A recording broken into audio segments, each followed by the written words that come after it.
untuk bisa mengetahui ternyata tidak ada diri yang kekal. Itu yang paling kita pahami. Atau jiwa yang kekal, atau disebut roh yang kekal. Yang ada cuma semua adalah suatu proses antara perpaduan itu sendiri. Bagi orang yang sering meditasi, sering melakukan kikis kilesa, nanti ujungnya dia akan paham. Ternyata nggak ada diri yang kekal. Yang ada adalah suatu proses antara kesadaran dan pikiran. Kita pahami, pikiran itu selalu berubah-ubah.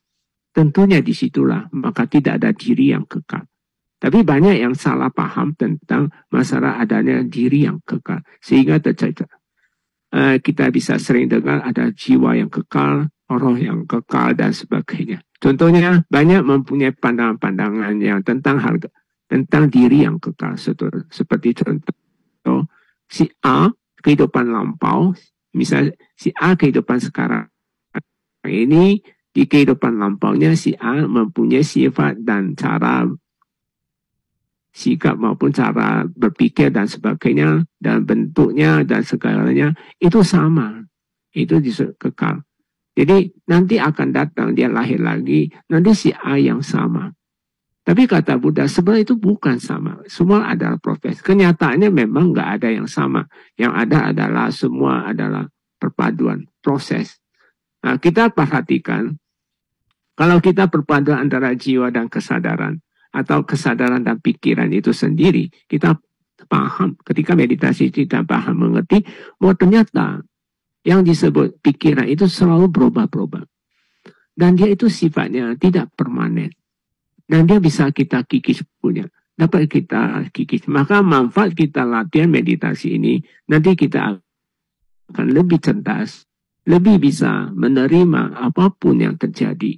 Yaitu kita paham bahwa segala sesuatu yang muncul, yang disebut hambatan, baik di dalam meditasi maupun dalam kehidupan hari-hari, Anda terdapat gejolak-gejolak itu adalah sesuatu karena ada proses buah karma lampau yang kita mampu kikis.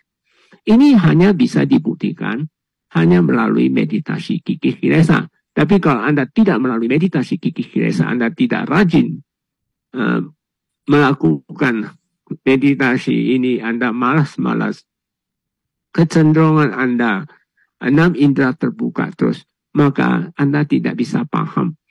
Ternyata nggak ada diri yang kekal, nggak ada diri yang sejati. Yang ada adalah suatu proses di mana pikiran itu selalu berubah-ubah dan dapat kita lenyapin ini. Nah, inilah betapa pentingnya kita lahir sebagai manusia. Jangan sia-sia waktu kita hanya untuk mengejar makan, tidur, kerja, dan seks aja. Tapi kita harus bertambah, yaitu di mana kesadaran harus ditingkatkan. Sadar tak sadar, para pemirsa, kalau kesadaran Anda semakin rendah, kualitas hidup Anda tidak baik. Lahir jadi manusia bukan suatu hal yang membanggakan. Tapi kalau lahir jadi manusia, kita memiliki kualitas kesadaran yang sangat rendah, tentunya kualitas hidup kita atau pola hidup kita akan berantakan. Kalau kita bisa sadar pada saat kita kesadaran rendah dan kita mau melakukan meditasi, kikis kilesa, sehingga pikiran dikurangi ini akan naik.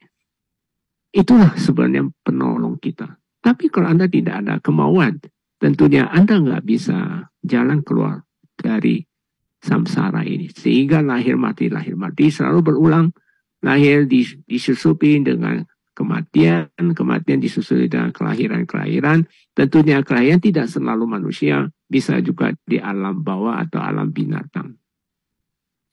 Dalam hal ini Bante ingin penegaskan bahwa dalam ketika meditasi yang kita utamakan adalah melihat anicanya, yaitu dia muncul, berlangsung, dan harus lenyap.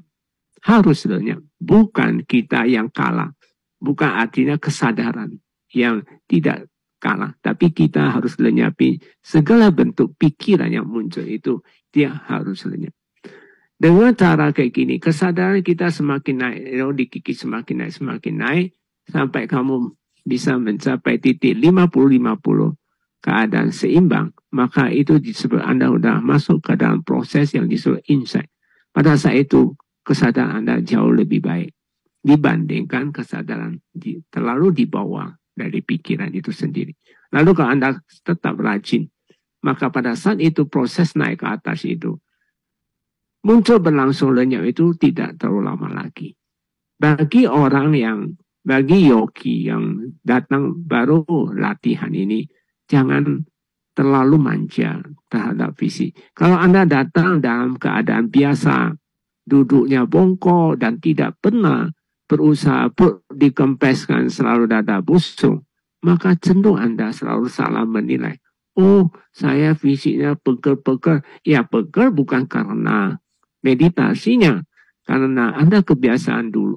Kebiasaan sebelum datang ke tempat meditasi center, Anda biasanya duduknya bongkok, kebiasaannya 6 indera terbuka, tidak pernah mau melatih diri di rumah. Tentunya hal itu akan Anda alami pegel-pegel. Tapi sama saja. Kalau fisik kita sudah sering latihan dia tegak-tegak, satu saat Anda melakukan bongkok aja, dia pasti menagih. Nah, inilah manfaat banyak dari meditasi. Badan harus tegak, dada harus dibusung. Dada dibusung itu sangat penting karena bagaimanapun postur duduk yang tegak, itu yang bisa membantu kita, membantu kesadaran kita bisa ditingkatkan. Tapi kalau Anda bongkok, kita kesadaran tidak ada kemampuan untuk melenyapkan yang disebut sekarang disebut pikiran. Pikiran itu bentuk mental. Bisa dengan loba, banyak pikiran, dosa, manifestasinya adalah badan panas dingin, mungkin sakit, itu dosa, manifestasi dari dosa.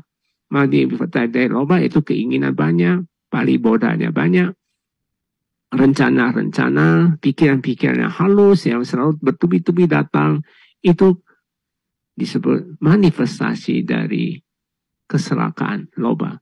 Sedangkan moha cenderung kita lesu, malas, cenderungnya enggan, itu semua manifestasi dari dosa atau ngantuk sekali, ingin tidur.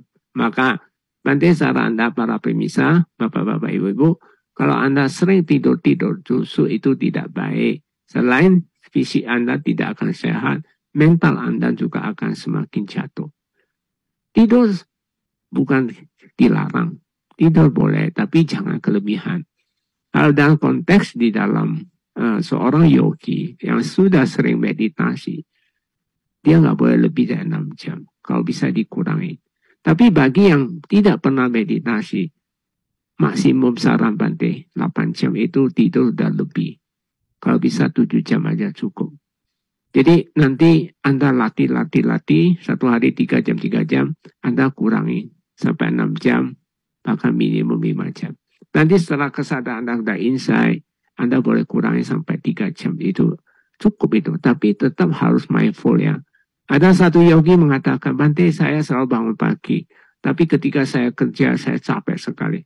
Ya wajar, kenapa? Kamu berlari ke kerja, 6 indera terbuka. Coba Anda terusin di center, misalnya Anda praktek bangun pagi, kita dari pagi sampai sore kita meditasi mindful terus. Maka tidak ada istilah ngantuk itu muncul. Tidak akan capek. Kalau fisik kita capek di dalam meditasi, itu menandakan kita dikuasai oleh yang disebut kilesa atau kekotoran batin kita. Bisa berupa ngantuk, bosan, dan sebagainya. Termasuk banyak pikiran itu membuat fisik akan sangat capek sekali, lelah sekali. Karena kita tahu di mana ada loba, di situ juga ada mohanya. Di mana ada dosa, di situ juga ada mohanya. Apa yang muncul moha-moha, tentunya Anda sangat kalah sekali dalam kehidupan sehari-hari. Sehingga Anda sangat mudah dihipnotis dan sebagainya. Itu sangat mudah. Kenapa? Kesadaran Anda tidak pernah mawas diri, tidak meningkat, kesadaran Anda masih di bawah pikiran.